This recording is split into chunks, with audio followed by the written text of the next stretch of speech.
The coffee at the Bellwood Senior Center was terrible, and everybody drank it anyway. That is where this story lives, so it is worth picturing properly. A cinder block building on the edge of a small Ohio town, half a mile from the river, with a parking lot that floods every spring and a sign out front that the wind knocked crooked in 2009 and nobody has straightened since. It used to be a grade school. You can still see where the swings were bolted down. Inside, the gym still has the old painted lines on the floor, and on Tuesdays they set up folding tables across the free throw circle for lunch. Get comfortable for this one. Turn the lamp down, get the blanket the way you like it, and let me tell you about that gym, and about a man named Walt who sat at one table for 2 years, and a woman named Eleanor who sat at the next one, and a folded newspaper that went back and forth between them until neither of them could pretend anymore. Nobody in this story is a villain. I want to say that up front so you can let your shoulders down. No one gets cheated on, nobody's will gets stolen, and there is no lawyer in it anywhere. This is just a story about two careful people in their late 60s and early 70s who had both decided, quietly and without telling anyone, that a certain part of their life was finished. They were wrong about that. It took them the better part of 2 years to find out. Walter Brenner was 70 years old that fall, and he had a handshake that people commented on. 32 years of high school shop class will do that. 32 years of showing 16-year-olds how to keep their thumbs out of the way of a table saw. 32 Septembers of the same speech about respect for machinery. 32 Junes of signing yearbooks with the same line, which was, "Measure twice and be kind to your mother." He had retired at 66, later than he had to, because he could not think of a reason to leave. Then his wife got sick in February and died in June, and after that the house was too quiet to be in, and the shop at school belonged to a young man named Ryan Delgado, who taught the kids to use a computer to cut things, which Walt privately thought was fine and publicly refused to comment on. Ruth had been gone 4 years by the time this story starts. 4 years is a strange length of time. It is long enough that people stop asking how you are holding up, and short enough that you still put 2 cups out on the counter in the morning before you catch yourself. Walt caught himself most days. Some days he did not, and he would find the second cup at noon, dry and waiting, and he would rinse it and set it in the rack and go out to the garage for a couple of hours. The garage was where he lived, if you were honest about it. 200 square feet of workbench, a radial arm saw older than his children, coffee cans of screws sorted by size, and the smell of cut oak, which is the best smell there is, and nobody can tell him otherwise. He built things nobody had asked for: a cedar chest for his daughter, a step stool for a neighbor's grandkid, 9 birdhouses one winter because he had the scrap and the days were long. His daughter Angela lived up in Columbus, an hour and change north, and she was the one who started in on him about the senior center. Angie was a nurse, which meant she came at him sideways with statistics. She talked about isolation the way other people talk about black ice. She had read that loneliness does something to your blood pressure, and she mentioned it twice a month for a year until Walt agreed to go get his blood pressure checked at the free clinic they ran on Tuesdays, mostly so she would move on to some other topic. He went for the blood pressure. He stayed for the euchre. That is the whole trick of a place like the Bellwood Center, and I think anybody who has ever walked into one knows it. Nobody there is going to ask you how you are holding up. They will ask if you play. They will ask if you know anything about a leaking hose bib because Lonnie says you used to teach shop. They will tell you the lunch on Thursdays is meatloaf and you should skip the gravy, and then they will hand you a plate with gravy on it. Lonnie Fisher became his card partner by default. Retired diesel mechanic, 74, hands stained a permanent gray in the creases, and a face that never once in Walt's experience gave away what he was holding. Lonnie's whole personality was 3 words long and generally arrived after a pause. He and Walt lost at euchre together every Tuesday for a season before they started winning, and then they won often enough that Dot Whitcomb accused them of signaling, which was the highest compliment available in that building. Dorothy Whitcomb was 82 and ran the place without holding any position in it. She had a walker she used as a piece of punctuation. She knew who had a new grandchild, who had a bad scan, who had stopped coming and needed a phone call. When the county cut the van route to 3 days, Dot wrote a letter to the commissioners and read it aloud at lunch first for edits. The van route came back. And then there was the newspaper. The center got the county paper delivered, one copy, and by 9 in the morning it had been divided up by unspoken treaty. Obituaries went to the corner table. Sports went to whoever got there first. The crossword stayed on the table by the coffee urn, and Walt had gotten into the habit of working it while the water in the urn made its noise, because it was something to do with his hands that was not sanding. He was not good at it. He wanted the record to show that he never claimed to be. He could get the corners, the short fill, the 3-letter answers a person absorbs by living. He would get about 2/3 of the way in and then hit a wall of clues written by somebody who assumed you knew the names of operas, and he would set the pencil down and go find out what Lonnie thought about the hose bib. The woman at the next table finished it every single time. She did it in the margins first, which is what he noticed. She would read a clue, and then she would write the word in the white space beside the puzzle, small and neat, sideways along the edge, before she put it in the boxes. Later on, he asked her why. She said 40 years of working over people's heads had taught her not to commit until she was sure, and it made him laugh in a way he had to cover with his coffee cup. Her name was Eleanor Price. She was 68, and she had a golf pencil behind her ear. She was not there for the euchre, and she was not there for the meatloaf. She came on Tuesdays and Thursdays because a woman she had known since the 6th grade had made her promise to, and because her house had gotten quiet in a specific way that she did not talk about. She sat with the same 3 women every week, and she had a way of listening with her whole face that made people tell her things they had not planned to say out loud. That was the hairdresser in her. Eleanor had run a 2-chair shop on Main Street for 31 years, a shop with a bell on the door and a stack of magazines that were never current, and in 31 years she had heard every kind of news a small town produces. Pregnancies before the husbands knew, diagnoses before the children knew, which marriages were done and which ones were just tired. She had never once repeated a word of it, and everybody in Bellwood over the age of 50 understood that about her, the way you understand where the bearing wall is in your own house.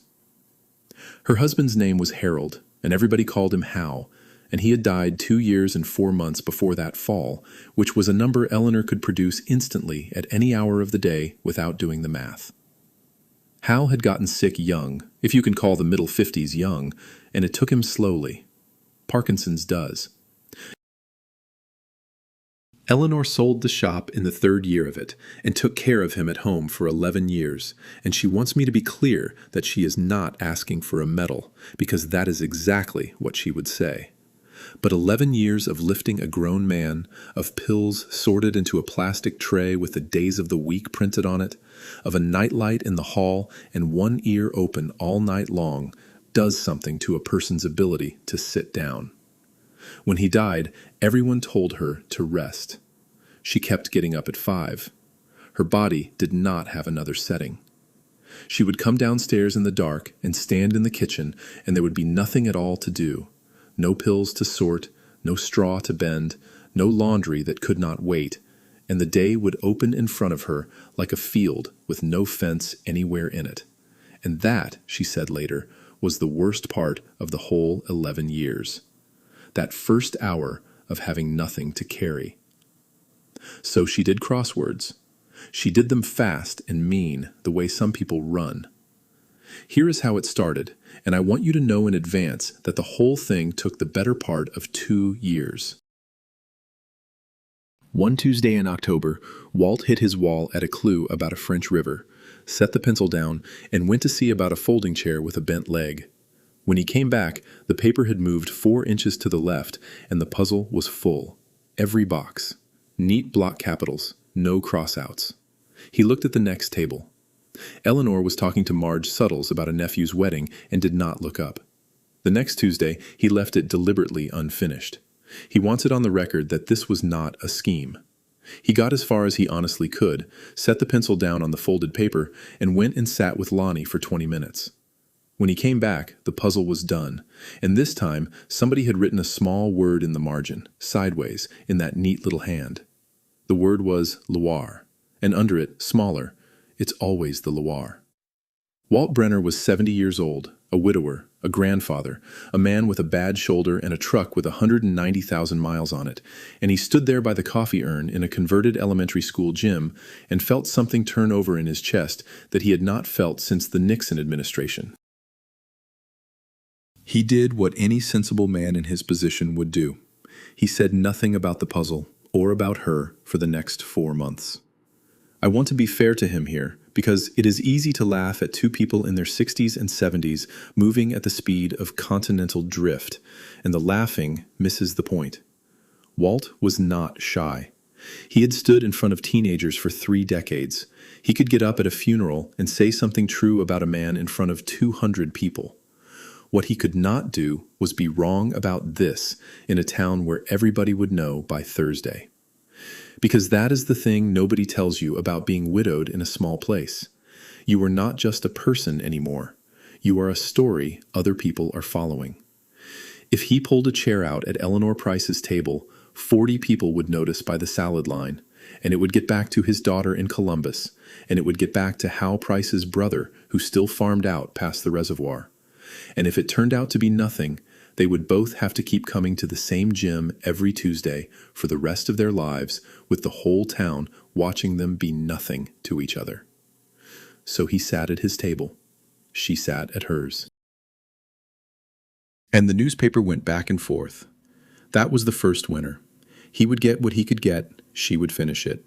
Sometimes she left a note in the margin, and the notes were never about anything except the puzzle, which is what made them so easy to keep writing. A clue was a safe thing to have an opinion about. He started saving the ones with the notes on them, flattened in a drawer in the garage under a roll of sandpaper. And if you had asked him why, he would have told you that the drawer was where he put things. The first time they actually spoke, it was about a chair. The center had 42 folding chairs, and about a third of them were held together by optimism. One Thursday in January, and not that first January, but the one after it, which tells you everything you need to know about the pace of this. Eleanor sat down in one, and the back leg went out from under her at an angle, and she caught the edge of the table with both hands and stayed upright, and the whole gym made that noise a room makes when everybody inhales at once. She was fine. She was more than fine. She was annoyed, which at her age is the healthiest possible reaction to nearly hitting a gym floor. Dot Whitcomb was already halfway across the room, with the walker going like a piston, and Walt Brenner was there before Dot was, which surprised exactly nobody except Walt. He did not ask if she was all right, because he could see that she was, and because he had learned somewhere along the line that asking a proud person if they are all right forces them to perform being all right. Instead, he turned the chair over, looked at the rivet that had sheared, and said the first words he ever said to her. "This one's been wrong for a while. Somebody straightened it with a hammer." Eleanor looked at him with her hands still flat on the table. Then she looked at the chair. Then she said, "That would be Lonnie." "Yep," Walt said. He took the chair out to his truck. He brought it back the next Tuesday with a new rivet and a leg that had been trued in a vise, and he set it down at her table without any ceremony at all, and she ran her thumb along the repair the way a person does when they know what work costs, and she said thank you, and then she asked him whether he could look at a dozen more of them. He said he could look at all 42. So that was February and most of March.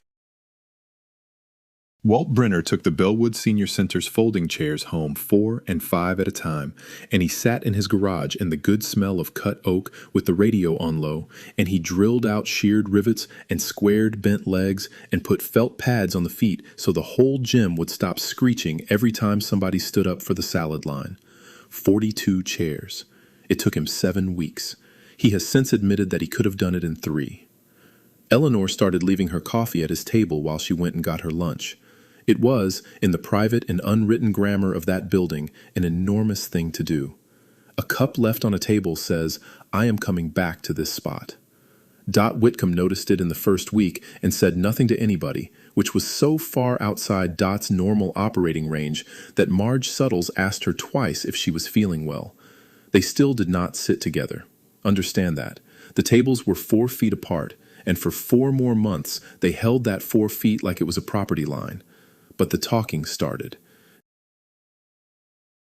It started with chairs and moved to the coffee urn, which Walt eventually rebuilt too, and from the urn it went to the leak in the roof over the stage, and from the leak it went to the year the river came up over 3rd Street, and from the river it went to their kids, and their kids opened everything. Eleanor had one son, Kevin, 41, a project manager for a company that put up warehouses out in Denver with a wife and 2 boys Eleanor saw on a screen more often than she saw them in her kitchen. Kevin called every Sunday at 4 and asked good questions and had never once, in all that time, said his father's name out loud to her. Not once. She noticed it every single Sunday and never mentioned it, because she is that kind of mother. Walt had 2. Angela the nurse in Columbus, who worried at him professionally, and a son named Dennis in Phoenix, who sold industrial flooring and called on holidays and birthdays and did fine, honestly. He did fine. Angie called Tuesday nights, and by that spring, Walt had started to notice something about those calls, which was that he had begun saving things up during the week to tell her. Small things. A word Eleanor had written in the margin. What Dot said to the county van driver. Angie noticed it before he did, of course. Nurses notice. Now, here is where I have to tell you what was actually happening under all of this. Because from the outside, it looks like 2 shy people being slow, and it was not that. It was 2 people being careful about the specific thing that had almost broken each of them, and their 2 things were not the same thing. Walt's fear was straightforward, and he could have named it if pressed. He had been married for 41 years to a woman he met at a wedding in 1972, and he had watched her go from healthy to gone in 19 weeks. And the last of those weeks had taught him something he did not want to know about himself, which was that he was frightened of the room. He had sat in a hospital chair, holding the hand of the person he knew best in the world, and he had wanted, at moments, to be anywhere else. He had never told a living soul that. He thought it made him a coward. It did not. It made him a human being on the 18th night of 19 weeks. But he had carried it for 4 years like a rock in a coat pocket. Eleanor's fear was worse, because Eleanor's fear had 11 years of evidence behind it. She had loved Hal Price since she was 19 years old, and she never wanted anybody else, and she would tell you that, flat out, no hedging. And she had also, by the end, become something that was not exactly a wife. She had become a schedule, a pill tray, a pair of hands that knew how to get 180 pounds of a man from a bed into a chair without hurting either of them. Somewhere in year 6 or 7, the person she used to be got put down somewhere and covered up, and when Hal died and the hospice nurses took the equipment out of the living room, Eleanor went looking for that person and could not immediately find her. So when a man of 71 with a bad shoulder started fixing chairs for her, some part of Eleanor Price ran a cold and honest calculation, and it went like this. We are 70 years old, near enough, the both of us. I know exactly what the end of this looks like because I have already done it once, and it took 11 years, and it took everything I had. I do not have another 11 years of that in me. I would rather be lonely for the rest of my life than be a nurse again. She never said any of that to Walt. She said it once to Marge Suttles in the parking lot in April, sitting in Marge's Buick with the engine off, and then she said, "So that is that," and got out. Marge Suttles had known Eleanor since the 6th grade, had buried a husband and a sister, and had not one shred of patience left for the polite version of anything. What she said to Eleanor's back, through the open car door, was this. Or you could get 11 good years and then the trouble. You don't get to know which one it is. That's not the deal, honey. That was never the deal. Eleanor closed the car door and did not answer her, and thought about that sentence for the next 6 weeks. The summer, if I am honest with you, was the flattest part of this whole story, and it is where a lot of people would have quietly given up. The center runs light in July and August. The van route drops to 2 days. Half the regulars are at their grandkids' ball games or up at a lake somewhere, and the gym is hot because the building has 2 window units and one of them is decorative. Walt took his grandkids for a week in June. Eleanor drove to Toledo twice to see her sister. The newspaper still went back and forth, but there were weeks it did not, and one Tuesday in the middle of August, Eleanor came in and there was no half-finished crossword by the urn, because Walt had gone up to Columbus to help Angie put in a fence. She stood there with her golf pencil in her hand and looked at the folded, untouched paper and understood with an unpleasant clarity how much of her week had been organized around a thing she had never once acknowledged out loud. She went and sat with Marge and finished the puzzle in 9 minutes and did not enjoy any of it. Then September came, and Labor Day, and the day everything actually changed, which was a Thursday, and which did not go the way either of them would have chosen. Walt did not come in on that Thursday. He did not come in the following Tuesday either. By the second Tuesday, the gym had a low hum going in it. Dot Whitcomb, who knew things, was not saying anything, and Dot not saying anything was the loudest sound in that building. Lonnie Fisher played euchre with a substitute partner and lost twice and left early. And Eleanor Price sat at her table with her hands flat on either side of a full plate she had no interest in, and did the arithmetic on what she actually knew about the man. She knew he was 72. She knew he had a bad right shoulder and a truck with 190,000 miles on it. She knew his wife had been named Ruth and that he still put out 2 cups some mornings because he had told her that in May, looking at the coffee urn and not at her. She knew he took 9 birdhouses to the church rummage sale and would not let them price them over $4 apiece. She did not know his address. She did not know his phone number. She did not know the name of a single person she could call. 2 years of a newspaper going back and forth 4 feet, and she could not find out whether the man was alive without asking the entire town at once. She got up and she walked over to the corner table where Dot Whitcomb was holding court over the obituaries, and she said, out loud, in front of Marge Suttles and Ruby Vance and the county van driver, "Dot, where is Walter?" The obituary table went dead quiet. Dot Whitcomb looked up at her for a long second, and something moved in the old woman's face that was not triumph, though she was entitled to a little. "Riverside, in Dayton," Dot said. "Since Wednesday. His heart got out of rhythm on him. Angela called me Friday." "Is he all right?" "They shocked it back Saturday, and it went out again Sunday, and now they're deciding this week whether to put a device in him," Dot said. "He's 72, and he's ornery, and Angela says he keeps asking about the chairs." She reached into the pocket of her cardigan, and she took out a piece of paper that had very clearly been written out and folded and put in that pocket some days earlier, and she held it up. "Room 411. Angie's cell is on there too. Take Marge, the parking's a nightmare." Eleanor stood in the middle of the free throw circle with the paper in her hand. "How long have you had that written down?" she asked. "Since Friday," Dot said, and went back to the obituaries. Here is a thing about the drive from Bellwood to Dayton.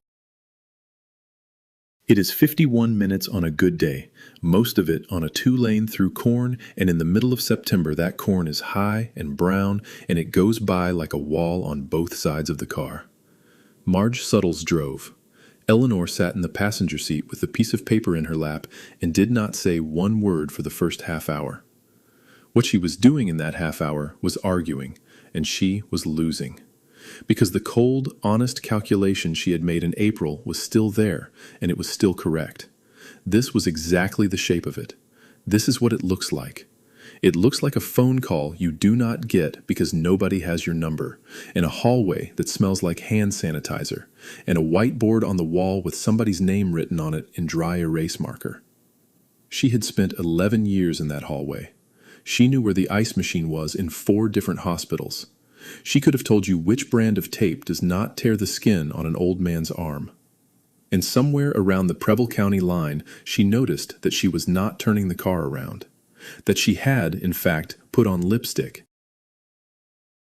She also noticed something she did not say out loud to Marge, and it is the thing I keep coming back to about this whole story. There was one line she had written in a margin that had nothing to do with any crossword. It had been in February, and the clue had been a 4-letter word for a small, courageous act, and she had written the answer, and then underneath it, without deciding to, she had written, "You could just ask me to sit down." She had folded that paper and put it back on the table by the urn and gone home and not slept. He had never said a word about it.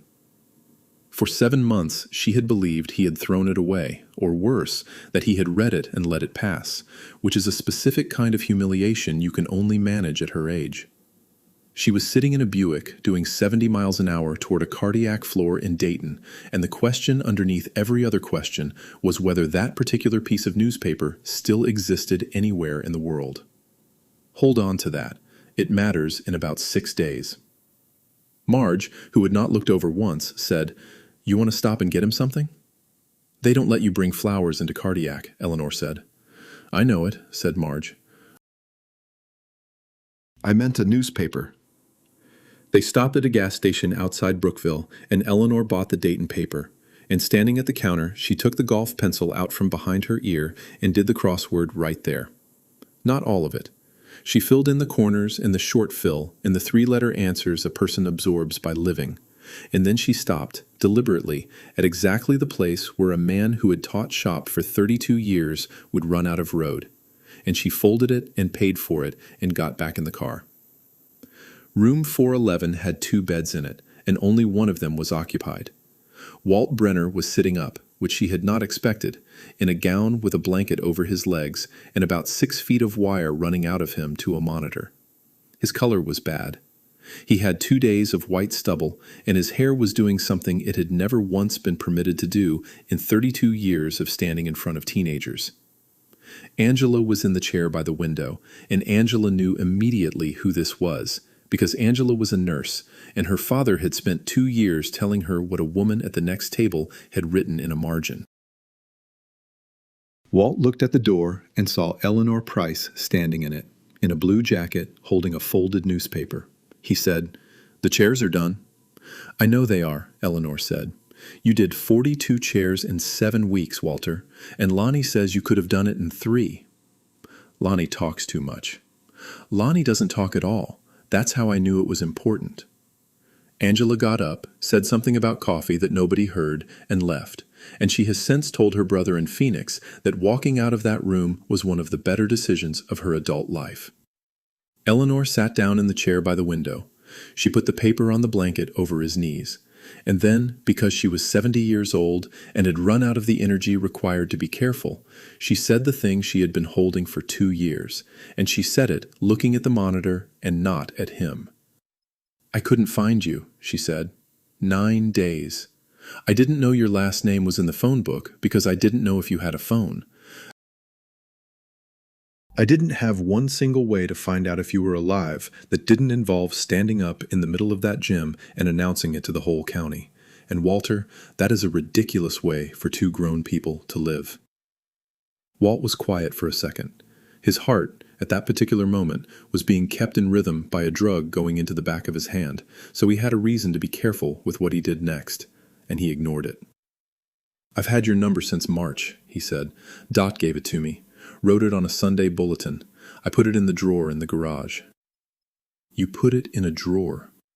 "I put it under the sandpaper," he said. "Ellie, I am going to say this badly. I'm 72 years old, and I sat 4 feet away from you for 2 years because I could not think of one single thing I could survive less than getting it wrong in front of everybody we know." That is the first time he ever called her Ellie. Nobody had called her Ellie since her mother died in 1998. She did not answer him for a while. The monitor made its small sound. Out the window, there was a parking garage and a piece of sky. Then Eleanor Price told him about the 11 years.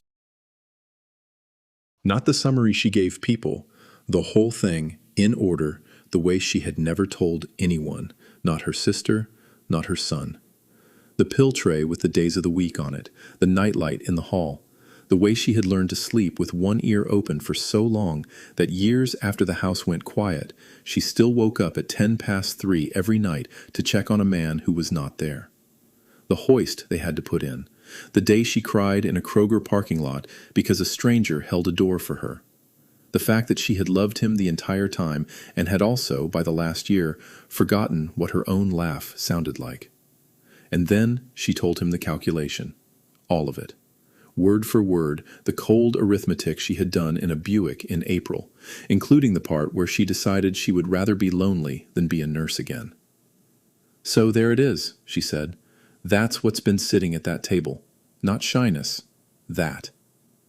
Walt Brenner listened to all of it without interrupting one time, which is a skill, and then he did something that a lesser man would not have done. He did not reassure her. He did not tell her it would be different, or promise her a thing about his own heart that no man his age on a cardiac floor has any business promising. He said, "Ruth was 19 weeks, February to June." "I know it." "Then you know I'm not going to stand here and tell you nothing's coming." He turned his hand over on the blanket, the one without the line in it. "I'm telling you, I've got a garage full of birdhouses and a drawer full of newspapers with your handwriting on them, and I have been eating lunch 4 feet away from the best part of my week for 2 years because I was being careful. That's the arithmetic I did. 2 years, Ellie. Gone. For nothing. And I'd like the rest of them, however many there are, and I would like to know your phone number by heart." Eleanor looked at the folded paper on his knees. "Do the puzzle," she said. "I left you the easy ones." He got about 2/3 of the way in, which is his ceiling and always has been, and then he handed it over, and she finished it in the chair by the window while the drug went into the back of his hand and the light in the parking garage came on, and neither one of them said very much for a long time. They put a small device in his chest on the Thursday, a pacemaker with a defibrillator in it, about the size of a book of matches, sitting under the skin below his left collarbone, and if his heart went out of rhythm again, the device would put it back. The cardiologist told him he would set off the metal detector at the courthouse and should not lean over a running engine, and Walt said that a man who had worked on his own trucks for 50 years had been looking for an excuse to quit doing it. He was home in 6 days. Eleanor drove him because Angela had to be back on shift, and because Eleanor now had a phone number and had used it 9 times in 6 days, which she says was not excessive, and Marge Suttles says was adorable. He had her take him to the garage before the house. He wanted the drawer opened in front of her. It was exactly what he said it was. Newspapers, flattened, going back 2 years, a stack of them under a roll of 80 grit sandpaper, with a small, neat hand along the margins. It's always the Loire. Nobody knows this opera, don't feel bad. Whoever wrote this one was showing off. You had the word adieu and you erased it. I could see the mark, it was right. On top of the stack, in the fold of a church bulletin, was her phone number in Dot Whitcomb's handwriting, and one of those papers was not in the stack at all. It was flat on the bottom of the drawer, by itself, with the corners squared up to the corners of the drawer, the way a man who taught shop for 32 years squares things up without noticing he is doing it. February, a 4-letter word for a small, courageous act, and under it, in her own hand, "You could just ask me to sit down." Eleanor Price stood in a garage that smelled like cut oak and looked at that. "I read it about 400 times, Walt said. "I could not work out whether you'd written it to me or to yourself." "Neither could I," she said. "That's why I left it on the table." "Well," he said, "I'd have asked you, in February, if I'd been sure." Then she went and sat down on the step stool he had built for a neighbor's grandkid, and she put her hands over her face for a minute, and Walt had the very good sense to go stand at the workbench and pretend to sort screws. Now, that could be the end of it, and if this were a movie, it would be. 2 people in a garage, roll the credits. But there were 4 more things that had to happen, and they are the part I actually want to tell you about, because they are the part that nobody puts in movies. The first was Kevin. Eleanor's son called that Sunday at 4, and she told him, plainly, that she had been spending time with a man named Walter Brenner, who used to teach shop at the high school and who had just come home from the hospital, and that she intended to keep spending time with him. The line was quiet long enough that she checked to see if the call had dropped. Then Kevin said, "Dad's been gone 4 years, Mom." 4 years and 4 months, she said. "I keep better count than you do." And then her 43-year-old son, 1,200 miles away in Denver, said a small, ugly thing that he has since apologized for more than once. He said, "You couldn't wait?" Eleanor sat down at her own kitchen table and looked at the wall where the hoist track used to be bolted, and she said the truest sentence in this entire story. "Kevin," she said, "you have not said your father's name out loud to me one time in 2 years. Not once. You have called me every Sunday, and you have asked me about the gutters and the car and my hip, and you have never asked me what it was like. So I want you to hear this from me exactly once. I was not waiting. I was there. I was there for 11 years, every single night, and I never left the house for more than 4 hours at a stretch. And I was holding his hand in that bed when he went, and you flew in on a Thursday. So do not ask me if I couldn't wait." Kevin Price started crying on the phone, which he had not done in front of his mother since he was 19. They talked for 2 hours. It was the first real conversation they had had since the funeral. At the end of it, he asked her, in a wrecked voice, if the man was good to her. And she said he had fixed 42 chairs for a building he did not own to have an excuse to walk past her table. And Kevin laughed the way you laugh when you have been crying, and said, "Okay, okay, Mom." The second thing was the town, and the town was easier than either of them deserved. They walked into the Bellwood Senior Center together on the first Tuesday in October, and Walt Brenner pulled out a chair at Eleanor Price's table and sat down in it, and it was, I am told, the least dramatic moment in the recent history of that building. Nobody stopped eating. Ruby Vance said something about his color coming back. Lonnie Fisher looked up from his cards, took in the seating arrangement, and said 3 words after a pause, which were, "Well, finally, deal." Dot Whitcomb never once said, "I told you so," in public or in private, and everybody agreed later that this restraint was the single most impressive thing Dot ever did. The only person who made a fuss was a woman named Charlene, who had been widowed 9 years and had opinions about propriety. And what happened there is that Marge Suttles took her aside by the coffee urn and said one sentence to her, and Charlene brought Eleanor a coffee cake the following week, and the subject was closed. Small towns run on exactly 2 mechanisms, and that is both of them. The third thing was the slow dance, and neither of them planned it, and that is the whole reason it worked. Every November, the center holds a thing called the Harvest Supper, which is a potluck in the gym with a sheet cake and a man named Ray Hollister who brings a keyboard and plays for 2 hours for gas money. Ray is 81 and has a repertoire of about 40 songs, and he takes requests he cannot honor. The tables get pushed against the painted lines, and there is maybe 9 feet of clear floor in front of the stage. And in that 9 feet, every year, 4 or 5 couples who have been married since the Johnson administration shuffle around while everybody else eats pie. Walt had been to 2 of these and had never gotten out of his chair. He had a whole position worked out about it. He did not dance. He had danced once, at his own wedding in 1972, under duress, and had considered the obligation permanently discharged. What happened was that Ray Hollister, 40 minutes in, played a song from 1963 that Eleanor Price had not heard since she was a teenager in a car with the windows down, and she stopped talking in the middle of a sentence about her nephew's wedding. Walt saw her face do it. He did not know the song. He did not need to. He stood up, and his shoulder hurt, and there was a device the size of a matchbook under his collarbone that had been in there about 2 months, and he put out his hand and said, "I'm no good at this." "I know you're not," Eleanor said. They were out there for one song and part of another. It was not dancing in any sense that would satisfy a judge. It was 2 people in their 70s standing close together in 9 feet of clear space in a converted elementary school gym, moving about 4 inches at a time, with a sheet cake going soft on a folding table, and 40 people pretending not to watch, and Dot Whitcomb watching openly, because Dot had earned it. Halfway through, Eleanor put her forehead against his collarbone, on the right side, the side without the device in it, and she said something into his shirt that Ray Hollister's keyboard covered up entirely. He asked her later what she said. She said, "I said I'm scared of this." And he said, "I heard you the first time." The fourth thing took 2 more Novembers, and it happened at the county courthouse on a Tuesday morning at 9:15, with 14 people in the room and no flowers to speak of. But before I get to that, I have to tell you about the seat, because the seat is the actual point of this whole story, and everything else is scaffolding. They never moved in together. I want to be clear about that, because everybody assumes that is the destination, and for these two, it never was. Eleanor kept her house on Sycamore, with the wall where the hoist track used to be.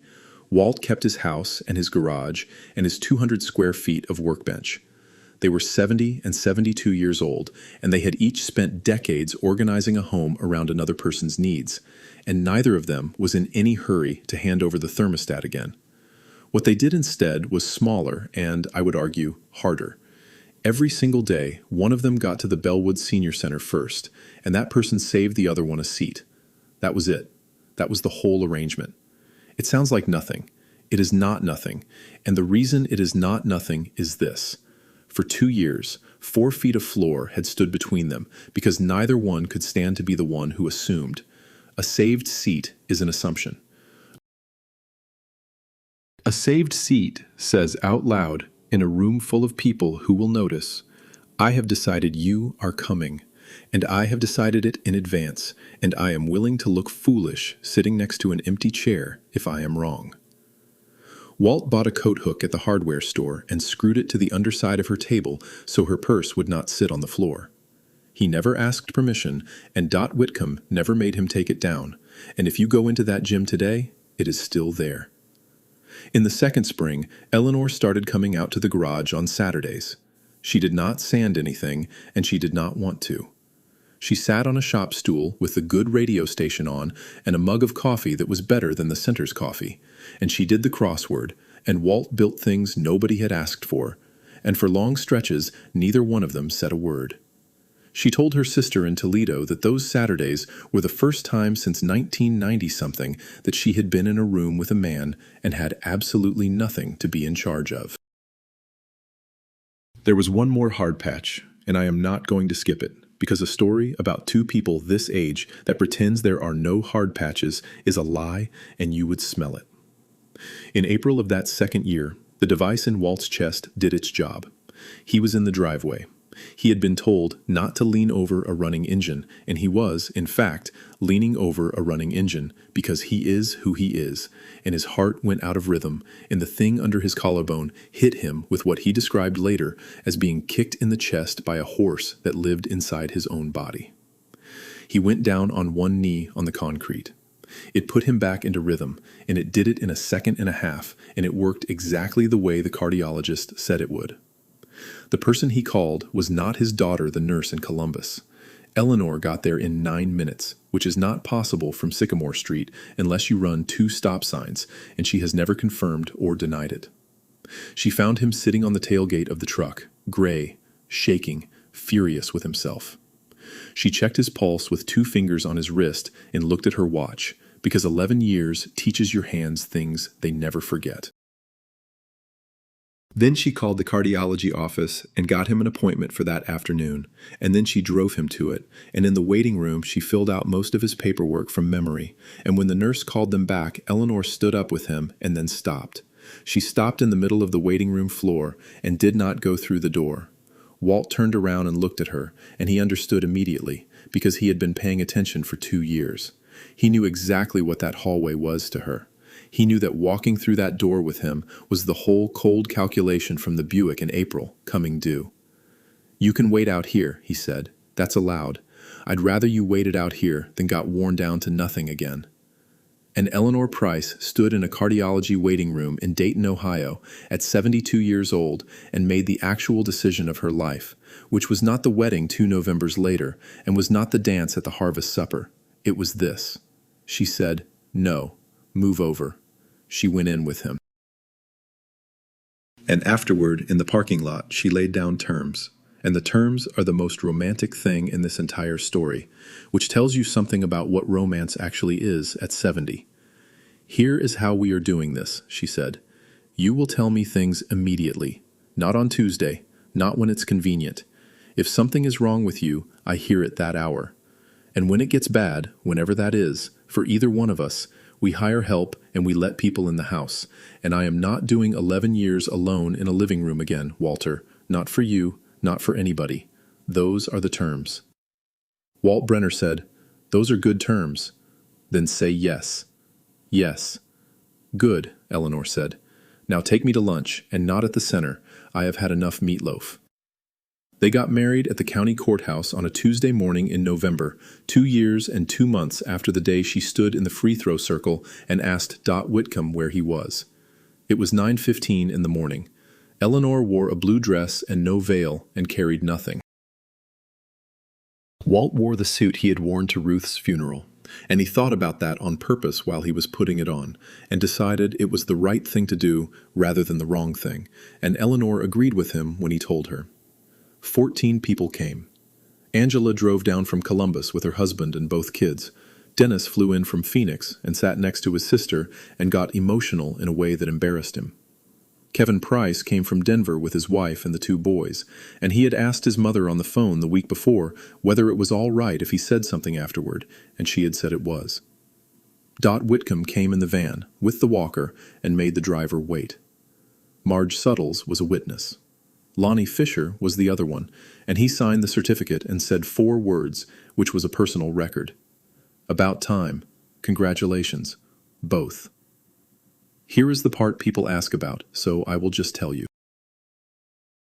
Angela Brenner and Kevin Price met for the first time in the hallway outside a county courtroom at 9 in the morning. A nurse from Columbus and a project manager from Denver, both of them in their 40s, both of them holding coffee, both of them having spent 2 years being quietly frightened for a parent who would not say anything. They shook hands. Angela said, "You're the son." Kevin said, "I owe you a thank you, and I don't know for what exactly." "He fixed 42 chairs," Angela said. "That was the whole plan, 42 chairs." And the 2 of them stood in that hallway and laughed until Kevin had to put his coffee down on the windowsill and wipe his face with the back of his wrist. And Angela's teenage daughter took a picture of it without asking, and that picture is on Eleanor's refrigerator right now, held up with a magnet from a hardware store in Bellwood. Afterward, everybody went to the diner on 3rd Street, the one that flooded in '97, and took up the whole back room, and there was pie instead of cake because Walt does not care for cake, and it was his wedding too.